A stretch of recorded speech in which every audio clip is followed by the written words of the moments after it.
Hello student, good morning. Today we are going to start new topic, fourth topic, molecular basis of inheritance. And before that we have completed total 10 topics from the biology subject. So in this chapter, molecular basis of inheritance, we have to learn total everything about DNA and RNA.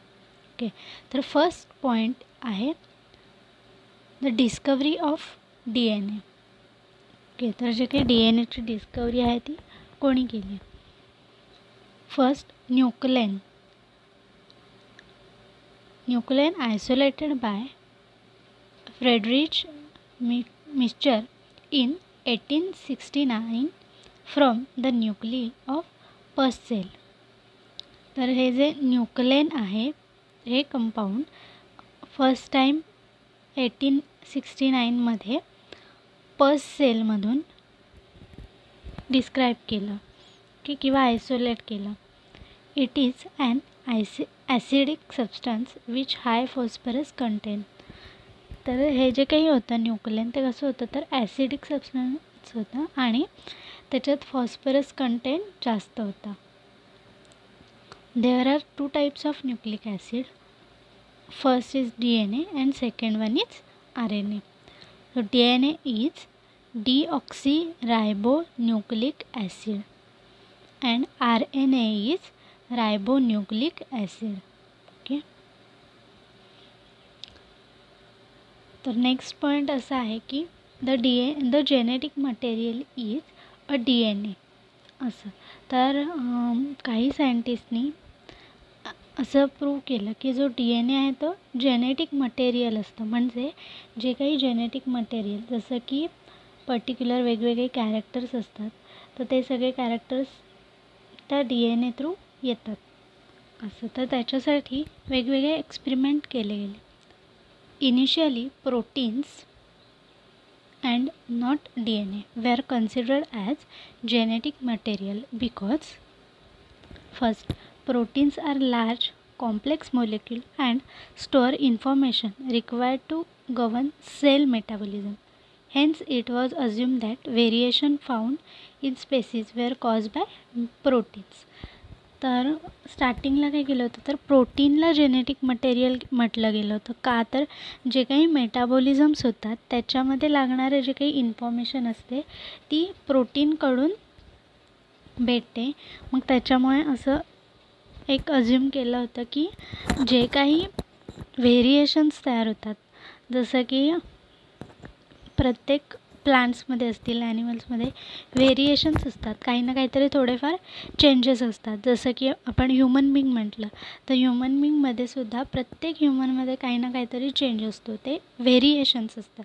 तर हे variations प्रोटीन्समुळे आलेत असं स्टार्टिंगला ठरवण्यात आलं होतं किंवा असं स्टार्टिंगला वाटलं होतं. DNA was considered as a small simple molecule whose composition varies little among species. आणि काय म्हटलं होतं तर DNA जो आहे तो एकदम छोटा आहे आणि त्याचं जे काही कंपोजिशन आहे म्हणजे कशापासून मेडअप झालं आहे हे प्रत्येक स्पेसीजमध्ये वेगवेगळं असतं. Variations in the DNA molecule are different than the variation in shape, electrical charge and functional shown by proteins. तर जे काही DNAमध्ये व्हेरिएशन्स होते त्याच्यापेक्षा जास्त व्हेरिएशन्स आधी स्टार्टिंगला प्रोटीनमध्ये दिसले होते किंवा DNAचं शेप असेल त्याच्यापेक्षा जास्त चांगले शेप प्रोटीन्समध्ये दिसले होते. म्हणून मग काय म्हटलं गेलं होतं तर प्रोटीन हे जेनेटिक मटेरियल आहे. त्याच्यानंतर वेगवेगळे एक्सपेरिमेंट केले गेले आणि त्याच्यानुसार प्रूव्ह केलं की DNA जे आहेत ते जेनेटिक मटेरियल आहे. Various experiments which prove that DNA and not protein was the genetic material are as follows.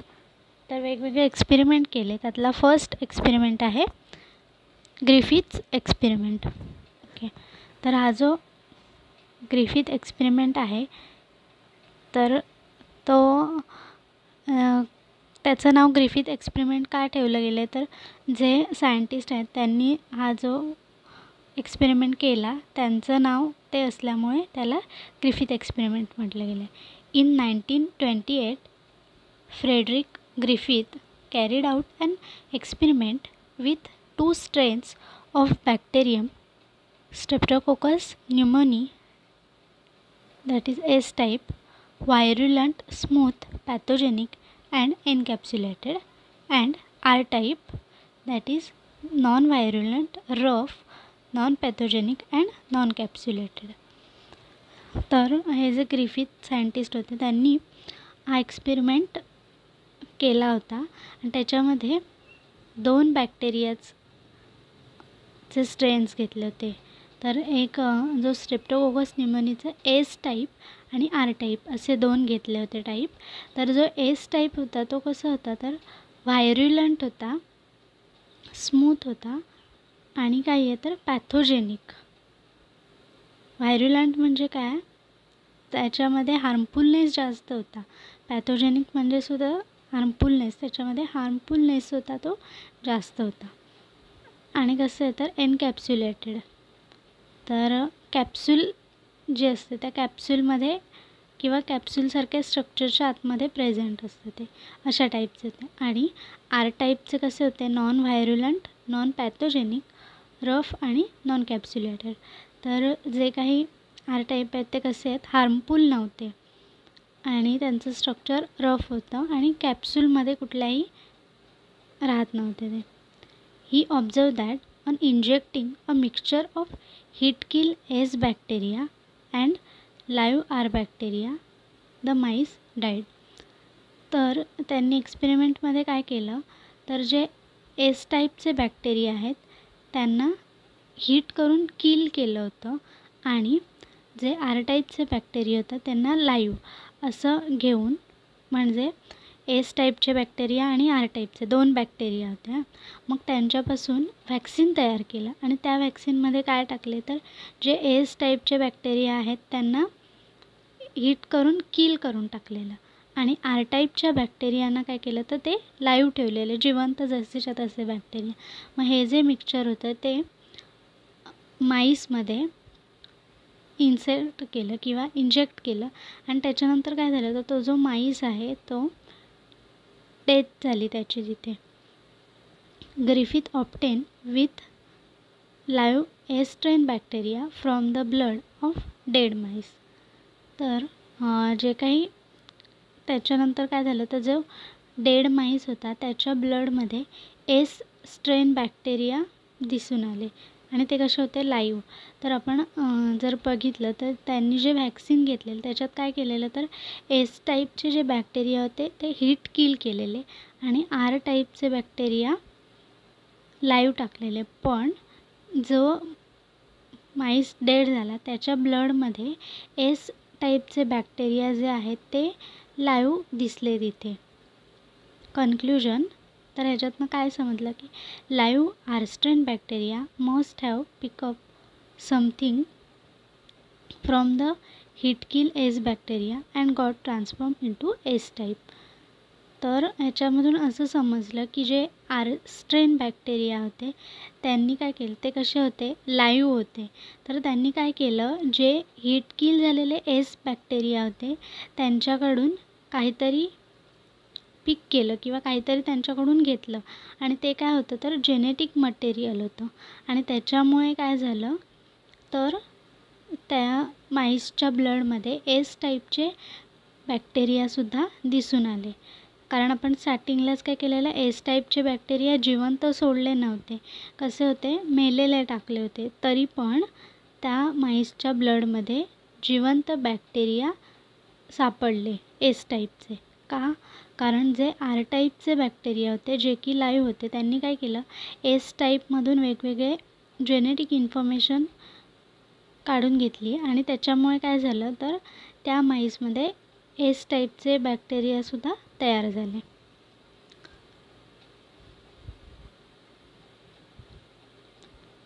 तर अशा पद्धतीने हे डायग्राममध्ये दाखवलं आहे. ओके. तर इथे काय दाखवलं आहे, रफ स्ट्रेन जेव्हा यूज करतो तर तो जो माईस आहे किंवा माऊस आहे तो जिवंत राहतो. त्याच्यानंतर स्मूथ स्ट्रेन यूज केला तर काय होतं आहे, माऊस डेड होतो. त्याच्यानंतर heat kill smooth strain use केला तर काय होतं, माऊस जिवंत राहतो.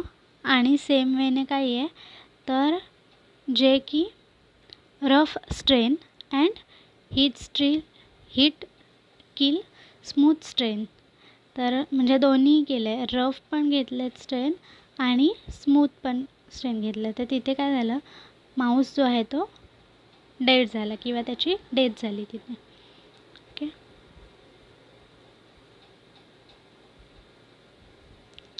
तर हा झाला फर्स्ट एक्सपेरिमेंट, ग्रिफिथचा एक्सपेरिमेंट. सेकंड आहे ॲव्हरी, मॅककार्टी अँड मॅकलिऑड्स एक्सपेरिमेंट.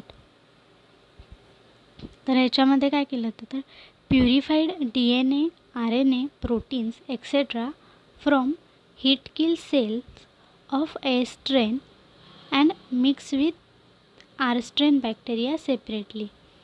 तर काय केलं, जे काही प्युरिफाय केलेले किंवा प्युअर DNA, RNA आणि प्रोटीन्स आहेत ते काय केलेले, एस स्ट्रेन जे की हीट किल केलेले बॅक्टेरिया आहेत एस टाईपचे, त्यांच्यामधून काढून घेतले होते आणि ते काय केले तर R स्ट्रेनमध्ये मिक्स केले. तर त्याच्यानंतर काय झालं तर only DNA was able to transform a virulent R strain into virulent S strain. तर जे अव्हायरुलंट R स्ट्रेन होता ते कसे आहेत, R स्ट्रेन जे आहेत किंवा R टाईप काही आहेत लाईव्ह आहेत, मग ते कशामध्ये कन्वर्ट झाले तर व्हायरुलंट एस स्ट्रेन. म्हणजे एस स्ट्रेन हा जरा हार्मफुल होता आणि R स्ट्रेन काही आहे हार्मफुल नाही आहे, पण त्यांच्यामध्ये ते एस स्ट्रेनचे जे DNA आहेत ते गेल्यामुळे काय झालं तर तो जो R स्ट्रेन आहे तो हार्मफुल एस स्ट्रेन तयार झाला किंवा एस टाईप तयार झाला. When DNA was digested with DNAs, there was no transformation. Thus, in 1944, they proved that DNA is a genetic material, but all biologists were not convinced. तर काय झालं, जरी आपण एखाद्या बॅक्टेरियाचे किल करून पार्ट टाकले तरी ते पार्टसुद्धा पुढे जाऊन दिसतात, ते जे काही कॅरेक्टर्स असतील ते त्या पुढच्या ऑर्गॅनिझममध्ये दिसतात. असं का होतं तर ते जे काही जेनेटिक इन्फॉर्मेशन आहे ती पुढे DNA थ्रू कॅरी होते, म्हणून काय म्हटलं गेलं तर DNA हे जेनेटिक मटेरियल आहे असं.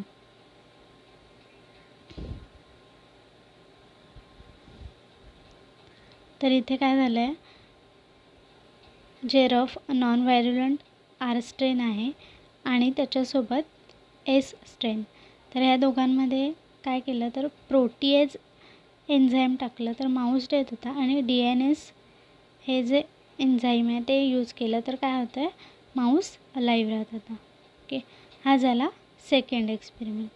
थर्ड आहे Hershey Chase experiment.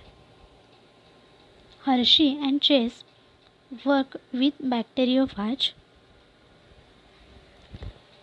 Two types of bacteriophage were used in the experiment.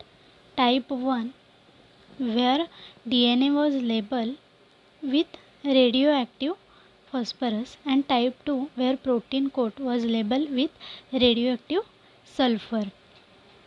तर काय केलं, ह्यांनी दोन बॅक्टेरियोफॅज घेतले.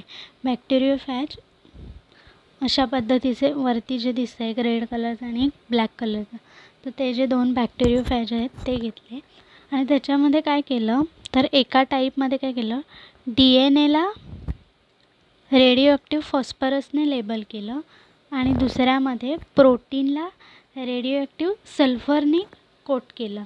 म्हणजे काय आहेत ते रेडिओ ॲक्टिव्ह म्हणजे काय आहेत, जेव्हा त्यांच्यावरती वेव्ज येतील तर ते काय करतात, फ्लोरोसंट दाखवतात आणि इझिली दिसून येतात. Steps: infection, blending, centrifugation. तर याच्यामध्ये मग वेगवेगळ्या स्टेप्स घेतल्या. इन्फेक्शन केलं म्हणजे काय, तर ते जे बॅक्टेरिया टाईप आहेत ते किंवा बॅक्टेरियोफाज आहेत ते दुसऱ्या बॅक्टेरियामध्ये इन्सर्ट केले किंवा इन्फेक्ट केलं त्यांनी दुसऱ्या बॅक्टेरिया. नंतर ब्लेंडिंग आणि काय, सेंट्रिफ्युगेशन. आणि सेंट्रिफ्युगेशनमध्ये काय होतं, तर ते जे DNA असतात ते सेपरेट होतात. Experiment prove that DNA is the genetical material which enters bacterial cell and not protein. तर मग ह्याच्यामध्ये काय समजलं, जे की DNA आहे ते इन्सर्ट होतं बॅक्टेरियल सेलमध्ये आणि प्रोटीन हे बॅक्टेरियल सेलमध्ये इन्सर्ट होत नाही. मग त्याच्यामुळे असं समजलं की DNAच जे काही आहेत तेच जेनेटिक मटेरियल असतात आणि प्रोटीन हे जेनेटिक मटेरियल नसतात, असं त्याच्यामधून त्यांनी प्रूव्ह केलं. तर इथे आपल्याला डायग्राम दाखवले हर्शे-चेस एक्सपेरिमेंटची. तर इथे 2 बॅक्टेरियोफाज घेतलेत. फर्स्ट बॅक्टेरियोफाजमध्ये प्रोटीनला सल्फरने लेबल केलं आहे आणि सेकंडमध्ये जो ब्लॅक कलरमध्ये त्याला फॉस्फरसने DNAला लेबल केलं आहे. मग त्याच्यानंतर काय होतं, तर दुसऱ्या सेलवरती हे जे बॅक्टेरियोफाज आहेत ते इन्सर्ट होतात आतमध्ये आणि जे DNA आहेत ते आतमध्ये जातात, पण प्रोटीन आहेत ते आतमध्ये जात नाहीत. तर त्याच्यामुळे मग काय समजलं की प्रोटीन जर आतमध्ये जातच नसतील तर ते जे काही जेनेटिक मटेरियल असतील ते कसं काय ट्रान्सफॉर्म करतील किंवा कसं काय एका जनरेशनकडून दुसरीकडे ट्रान्सफर करतील. त्याच्यामुळे मग असं समजलं की जे DNA आहेत तेच जेनेटिक मटेरियल आहे असं. ओके. तर आज आपण 3 एक्सपेरिमेंट्स पाहिले. कशासाठी, तर DNA is a genetic material हे प्रूव्ह करण्यासाठी. तर त्याच्यामध्ये फर्स्ट कुठला होता, Griffith experiment. Second Avery, McCarty and MacLeod's experiment. And third Hershey Chase experiment. Okay. Thank you.